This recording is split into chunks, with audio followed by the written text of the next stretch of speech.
Can't get enough BYU football? Listen to Cougar Nation. Mitch Harper takes your calls Monday nights from 6 to 7 on KSL News Radio. Podcast at kslnewsradio.com. Tomorrow night, 6 to 7. Blow up those phone lines. If you're angry as a BYU fan, sound off. I'm here for you. Me and Matt Baimonte will be in the studio getting you ready for the week ahead. I've got to tell on you a little bit though, Mitch. Yeah. Eric, our producer, doesn't know this. Maybe Cougar Nation doesn't know this. Mitch used to call up and blow up the post-game shows. When he was like a 10-year-old, he's getting after Lavelle. Hey, what happened on that play, Lavelle Edwards? Like, remember those old school calls? Like when people call in and go, hey, Coach.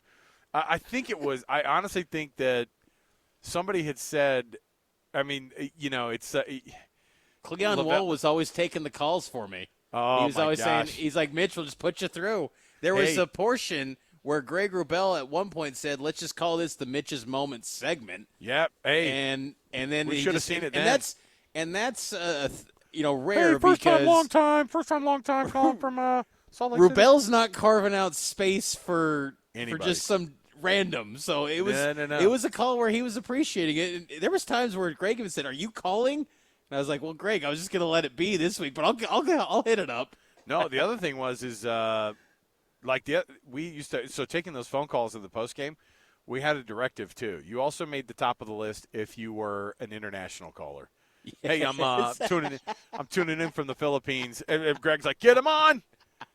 We have some folks that are tuning in to some Cougar fans across the world. And so now it's just, that's the way it was. But Mitch got his start harassing people on the phone. It's only perfect now that on Cougar Nation he and Matt Baimonte are taking your calls. Light him up. Don't let him take it off easy. I might even get done with my show tomorrow, JJ and Alex on DKSL Sports Zone. I'm gonna walk downstairs and go, hey, I need 5 minutes to go off on Mitch. Or maybe I'll call in as like the Texan grandpa and just be like, y'all didn't even show up for this game. I just wanted to rub it in. Maybe I'll do that. I'm going to prank Cougar Nation tomorrow. This is A-Train calling from Pflugerville. This is Craig and Round Rock. Oh, my gosh. Yeah, too much. Just don't let Mitch and Matt get away with it. Just let them have it. And let BYU's offensive coordinator have it tomorrow. Might as well. Yes, but you've got that. Our show, we're going to be breaking it down, of course, all this week. And everybody on the KSL Sports Zone is going to be just scratching our heads trying to figure out Utah, BYU. Utah State had a bye this week, but, man, our teams locally, this is when you lean heavy on the Jazz, too, and go, how about those Jazz? Like that, when you have a weekend like that. Oh, my goodness. But, yeah, interesting.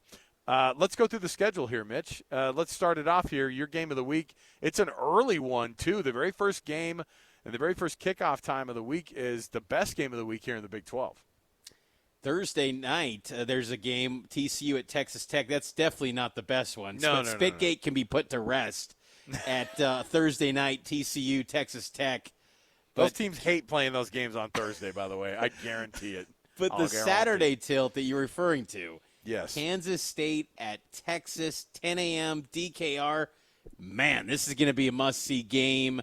This is going to be just one heck of a football game. I think this is going to be one of those games where you just love watching the trench play and seeing the physicality it's going to be there. Because watching Texas yesterday, their defensive line is legit, Alex. And, BYU's offensive line in stretches had success against them, keeping some better protection I think they're getting credit for. I know Kalani kind of put them on notice yesterday, but Texas's D-line is the talent is undeniable. To see them go up against the beef of K-State, sign me up. I'm ready to watch that matchup. That's going to be a heck of a football game.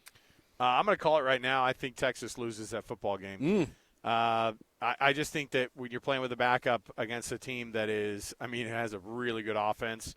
Texas is not – you've seen it. Texas has not been blowing the doors off of people. And so and Sark made reference to it last hour. You can go back and listen and download the sound roundup, but I think that he's like, yeah, we got a lot of good things kind of going for us, but Malik Murphy is still brand new.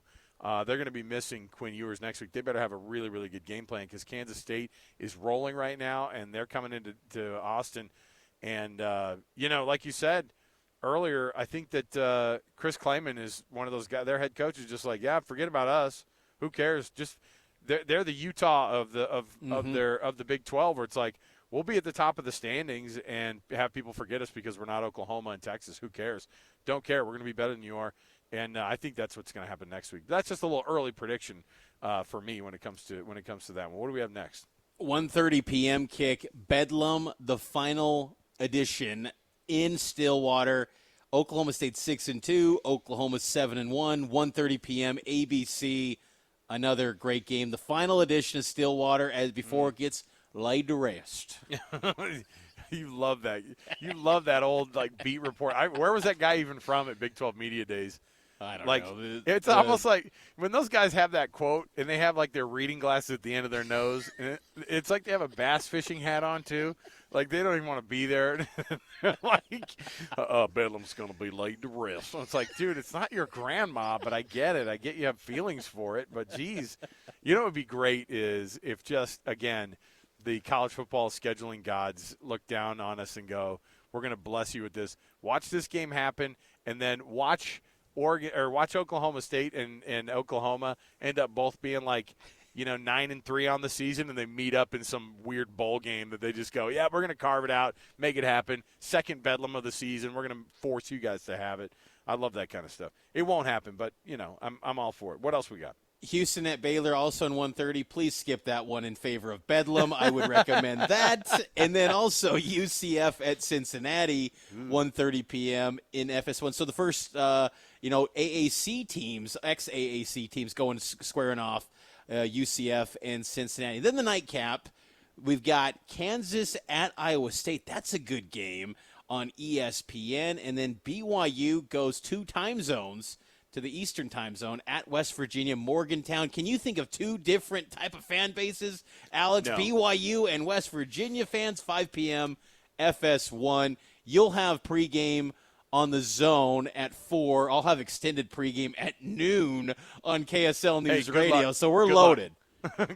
Good luck on that extra pregame. I mean, I don't even know. I mean, at that point, we'll have broken down this BYU offense so much during this week and tried to figure it out. We'll be scratching our heads trying to figure this out. And who would have thought that this game would have been a real nerve-wracking one for BYU to be able to get to bowl eligibility? And, West Virginia's in the same boat. They can get to bowl eligibility this week, and they want it. And they want to do it on a national stage. They know that you get an extra little boost audience-wise when BYU's in town, so why not? And they've had a heck of a season, and that's not an easy trip to make. Going from Texas, coming back to Provo yesterday, I'm assuming late for BYU, and then having to go back out on, I'm assuming again, they'll have to go out Thursday. That's kind of their usual deal on these 2 time zone trips. But that's a lot of travel in 2 weeks, Mitch. But welcome to the Big 12. Should BYU fans expect some sort of free gift in their section like BYU gives to opposing fans with ice cream, or is West Virginia just setting a couch on fire or something like that? They're all,